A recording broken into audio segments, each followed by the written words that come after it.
Estamos de regreso a un punto y contrapunto en un segundo editorial crítico a la administración de López Obrador. El semanario Desde la Fe lanzó una dura crítica al presidente, llamándolo al diálogo y pidiendo que las decisiones no se tomen en mítines a modo, ni tampoco se maneje el país de manera unilateral y unipersonal. La Iglesia Católica se queja porque ha quedado marginada de la cúpula que nos gobierna, ¿o es justa su demanda? Veamos el contexto. El gobierno de México no muestra voluntad de diálogo y maneja de manera unilateral y unipersonal los grandes problemas del país. El semanario católico Desde la Fe señaló esta semana que los ciudadanos no pueden acostumbrarse a un monólogo donde los medios de comunicación se limitan a largos discursos sin interlocutores. La publicación de la Arquidiócesis Primada hizo un llamado a un verdadero diálogo, señalando que no podemos acostumbrarnos a un monólogo donde la mayor participación ciudadana se da cuando se consulta a mano alzada en medio de mítines a modo, asuntos que deberían analizarse con argumentos razonables y mecanismos. No, pues eso sí calienta. Al ser sobre el tema, el presidente López Obrador dijo que respeta la opinión de la Iglesia Católica y que no polemizará. Desde la Fe pidió al mandatario escuchar a los campesinos que no han recibido los subsidios que les corresponden, a las madres trabajadoras, a los médicos y a la Comisión Nacional de los Derechos Humanos y demás organismos autónomos, así como a las calificadoras internacionales. En su editorial titulado Gobierno sin voluntad de diálogo, señaló que no podemos resignarnos como ciudadanos individuales y menos como sociedad civil organizada a tener un gobierno que maneja de manera unilateral y unipersonal los grandes problemas de este país. También expresó sorpresa por la intención de tomar el control absoluto de la Cámara de Diputados. Esto en referencia a la iniciativa presentada por la diputada Dolores Padierna para reformar la ley orgánica del Congreso y que Morena se mantenga en la presidencia durante toda la legislatura. El pasado 13 de julio, Desde la Fe publicó otro editorial calificando como positiva la preocupación por difundir valores y ética en las familias a través de la cartilla moral, pero también destacó que la tarea primordial del gobierno es establecer un auténtico y estable Estado de Derecho. Imaginar que con un texto típico se solucionen nuestros problemas éticos sería como mostrarle una receta al enfermo esperando, solo con eso, su pronta curación, señaló. Añadió que el fomento de los valores y ética debe venir de los padres de familia y no de instancias de gobierno, pues se corre el riesgo de banalizar y caer en demagogia. Punto y contrapunto. Tercer tema a discutir esta noche, que de verdad en el corte se puso muy bueno el debate, pero bueno, a ver, seguimos hablando con el tema de sobre el tema de las iglesias. En esta ocasión ya hay que hablar de la Iglesia Católica, que en efecto había tenido pues mucho peso, y sí, yo creo que sigue teniendo, sobre todo en algunos estados en donde siguen comprando voluntades, en donde se siguen reuniendo con gobernadores, como pasó recientemente en Zacatecas, en donde el gobernador del PRI, Tello, con su esposa, pues dictaron línea a los legisladores del PRI para que no avanzara matrimonio igualitario, después de un desayuno con el obispo de Zacatecas, en donde el obispo prácticamente les dijo, no pasen esto. Entonces, ¿qué está pasando hoy con la Iglesia Católica? ¿Está o no en confrontación con la Iglesia Evangélica? ¿Debería el gobierno de México escuchar a todas las iglesias, no escuchar a ninguna, permitir que participen en la vida pública? ¿Cómo lo ves? Espero que sean buenos cristianos y no me interrumpan. A ver, tenemos que entender que dentro de las religiones hay grupos de poder, y dentro de la Iglesia Católica hay grupos muy fuertes y muy radicales de derecha y grupos no tan radicales ya, pero también de izquierda. Y en ese sentido, o progresistas al menos, y en ese sentido creo que hay distintos niveles de interlocución. Para mí, viola más el Estado laico un semanario de la Iglesia Católica, formal, oficial de la Iglesia Católica, que pretende decirle al presidente cómo gobernar, qué política pública llevar a cabo, que un personaje que sea, que es abogado, que fue candidato de su partido a diputado, que está en la vida pública, que es evangélico en su vida privada y que trabaje como servidor de la nación.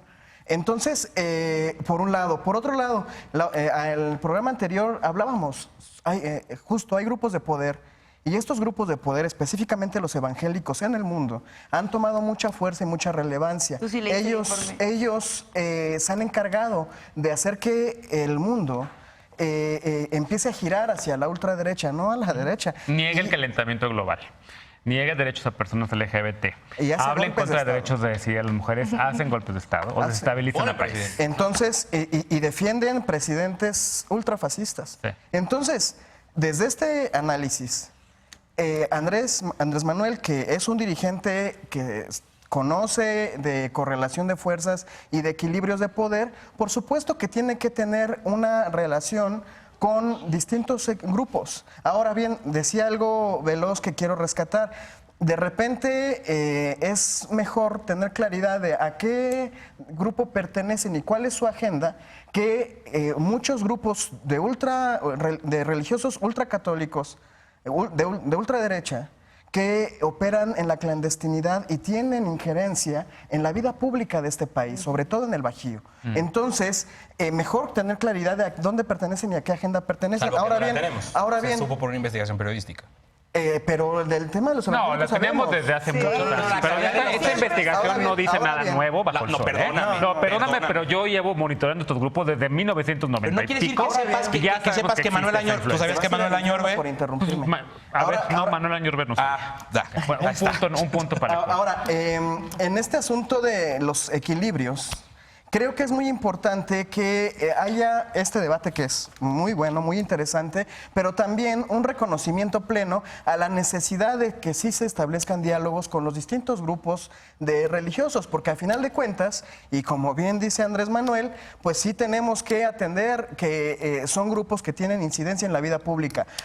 Eso, por un lado. Por otro lado, sí, yo me voy a preocupar mucho en Morena cuando este Frente Popular tan amplio que llevó a Andrés Manuel López Obrador a la presidencia de la República empiece a marcar la vida pública cotidiana de Morena, mientras la Comisión Nacional de Honestidad y Justicia del partido siga expulsando a aquellos legisladores que violenten los principios básicos de Morena por misóginos, homofóbicos, por atentar contra los derechos de las mayorías, y o bien que nuestros diputados, diputadas dejen de legislar a favor de la progresividad de los derechos, entonces sí, creeré que la agenda de los evangélicos ultraconservadores o de los católicos ultraconservadores se está apoderando de la 4T. Mientras no, la verdad es que su presencia, pues no, se van a seguir fortaleciendo. A ver, antes de la 4T, en cada esquina de todo el país, en cada esquina de todo el país, había estos modulitos. Sí. Con permiso de los gobiernos, de todos los gobiernos, donde estaban profesando la fe y estaban llamando a la gente a que leyeran sus libritos estos. Están en su derecho. Si la gente quiere creerles, pues que les poder crean. Económico y poder de influencia tienen. A ver, yo escucho de repente a una persona que es muy atea y que es además muy pro Estado laico decirme todo el tiempo, las iglesias en México han fallado de una manera brutal para poder ayudar a pacificar a este país, porque tendrían una función social en ese sentido. Entonces, de repente esta persona, que no voy a decir quién es, me dice, entiendo un poco por qué el presidente López Obrador de repente está llamando al diálogo con las iglesias, entiendo por qué Calderón también les abrió un poco la puerta. Sí, yo también entiendo eso, porque en efecto en muchos lados las iglesias ayudan a tener cohesión social, ayudan a darle identidad a la gente, ayudan en muchos sentidos también a ejercer una labor donde el Estado, una labor complementaria a la labor del Estado y a la labor educativa. Sin embargo, en efecto, muchos traen estas agendas antiderechos. ¿Cómo lo hacemos para no fortalecer eso? Que es la preocupación principal. Totalmente. No que estén... Pues es un asunto de correlación de fuerza. El poder económico siempre han tenido. Sí, claro. ¿No? Y los del poder económico siempre han sido religiosos también. Esa es una diferencia muy grande. O sea, las personas de la oligarquía siempre han tenido sus grupos religiosos y han pertenecido a un tipo de iglesia que es un círculo. Enriquecen a las iglesias y las iglesias los ponen en espacios... No sé, es un tema... Pero Lisa decía el lunes, y Lisa Sánchez decía el lunes que hay una correlación, que fue muy interesante lo que aquí decía, entre cómo ha bajado la presencia de la Iglesia Católica y cómo ha subido la de los evangelistas, lo de los evangélicos, que creo que era un 19% y un 69% ya en la región, en Centroamérica sobre todo. Entonces creo que ahí hay una clara disputa. El tema justo, el preocupante de los evangelistas, no es que profesen lo que quieran, que hagan lo que quieran en sus templos, en el marco de la ley, en el marco del Estado laico. El tema es que tienen una agenda de hacerse del poder. El tema es que la consigna es gobernar y hacer política pública con la Biblia. El tema es que se acercan a todos los legisladores de todos los partidos políticos para que no queda... Y los intimidan, los amenazan con movilizaciones. Con nombres lo decimos y los condenamos, pero con nombres. Que ese es justo lo que se está revelando, ¿no? No tiene nada que ver, obviamente, esto con condenar la acción de la Iglesia o de grupos católicos, que muchas veces es loable. se hacen cargo de incluso albergues para migrantes, la comunidad creo jesuita, a la que yo no profeso ninguna religión, pero tengo mucho cariño a la labor que hacen en la Ibero, cómo apoyan causas como Ayotzinapa, cosas en la búsqueda y el acompañamiento con las familiares de las desaparecidas y los desaparecidos en México. O sea, aquí la cuestión que hay que dejar clara de una vez por todas es no podemos estar en contra de que se profesen religiones de ninguna otra forma y que los políticos lo hagan. El tema es cuando hay una agenda que subyace, que hoy conocemos por una investigación periodística. Ya conocíamos. Está bien. Conocías que Lisbeth Hernández Lecona, conocías que Juan Pablo Adame, conocías que de Movimiento Ciudadano, tú que le traes ganas, María de la Paz Quiñones Cornejo. O sea, sabíamos que hay todo nombres esto, nuevos, pero siempre sabíamos que todos los partidos. Lo que no sabemos es de operación política. O sea, que es importante entenderlo, es importante cómo se han metido y es importante ver cómo se están relacionando con la clase política en México. Y otro tema que a mí me molesta mucho también es el tema de la impunidad, ¿no? Y cómo el tema también de exenciones fiscales que le dan a las iglesias y no organizaciones de la sociedad civil, el tema de la impunidad en donde muchos de estos curas de la Iglesia Católica han sido acusados de pederastas, hay pruebas, hay familiares, no están haciendo nada por detenerlos, ni adentro de la propia Iglesia, porque lo que está haciendo el Papa Francisco es minúsculo con lo que tendría que estar haciendo, y aquí en México tampoco los están persiguiendo. Me molesta mucho también el hecho de que no haya mujeres oficiando misas, me molesta mucho el tema de cómo la Iglesia en efecto se ha ido convirtiendo y se ha ido estancando y convirtiendo en una institución completamente arcaica que en muchos sentidos no representa más que a un grupo cada vez más minúsculo, ¿no? Pero ¿qué ibas a decir tú? A ver. Para nada más es un tema que retomar. a mí también me prende, ¿no? Y es complicado porque estás en esta ambivalencia de yo pondría el tema de Chiapas sobre la mesa porque es el más claro de cómo ha ido subiendo la Iglesia cristiana, porque tenemos en el tejido social este tema de las mujeres. Sus esposos ya no toman, gracias a que se volvieron cristianos, se salieron del catolicismo y se vuelven súper cristianas y son corridas de la comunidad porque son cristianas y no católicas. Hubo una persecución en algunos estados. No digo que esté bien, creo que hay un cambio de religión en México y en Latinoamérica en general que se está viendo y que es muy claro, que México todavía tardó en llegar porque había llegado a otros países de Latinoamérica primero. Y yo diría que para que Lecona, lo que decía hace un rato, para resolver ese problema, habría que institucionalizar o poner reglas claras de cómo es el cabildeo. Entonces, así como tenemos que saber quiénes cabildean de la Iglesia cristiana y católica. No se puede cabildear de la Iglesia. Punto. No, espérame. Yo creo que hay empresas. No se puede cabildear, no se puede poner reglas. Solamente hay que evitar que hagan cabildeo por las iglesias. Religión per se y que pueden llegar nombres, cuerpos de paz o representando cualquier cosa, con su agenda es otra. O sea, el nombre no importa. No van a llegar a decir hoy.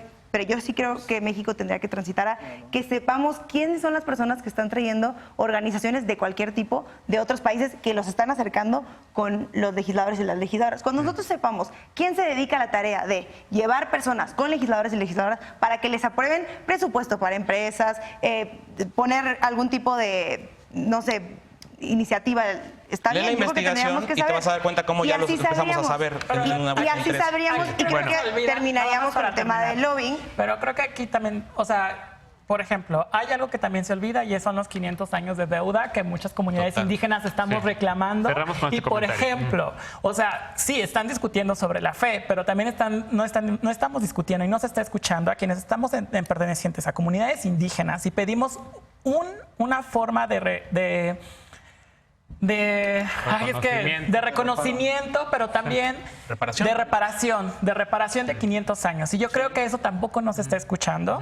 Hay otra cosa que me parece muy cínica desde este semanario, desde la fe, y es que todo el tiempo hablan de sociedad civil y utilizan las figuras como de la persona obrera, la persona campesina, la madre que no tiene acceso a salud, etcétera, etcétera, y que siguen jugando con arquetipos que ellos mismos han violentado, que ellos mismos han llevado a esa forma de pobreza, precarización y de violencia. Entonces, creo que en el tema de análisis del discurso, aquí también yo me haría un pasito para atrás para decir, bueno, ¿qué voces están escuchando y desde qué privilegios las estamos escuchando? Porque, claro, aquí pienso como de, claro, los jesuitas tienen un trabajo importante y me parece valioso, pero también muchas veces borran cosas ancestrales que ya habían estado, ¿no? Y la evangelización y la colonización ha traído todo esto. Claro. ¿Sí? Bueno, cierro nada más con una cosa rápido, Alfredo, que seguramente va a estar a favor. Semana que entra les propongo que sigamos debatiendo este tema, pero sobre la fe de los presidentes. Desde Vicente Fox con el Cristo, desde Felipe de Jesús Calderón utilizando el poder del Estado para combatir derechos para las personas LGBT, hasta el presidente López Obrador, que está rezando con grupos evangélicos, presuntamente según algunas investigaciones. Hacemos una pausa y regresamos para irnos con la paparrucha de la noche. No te vayas.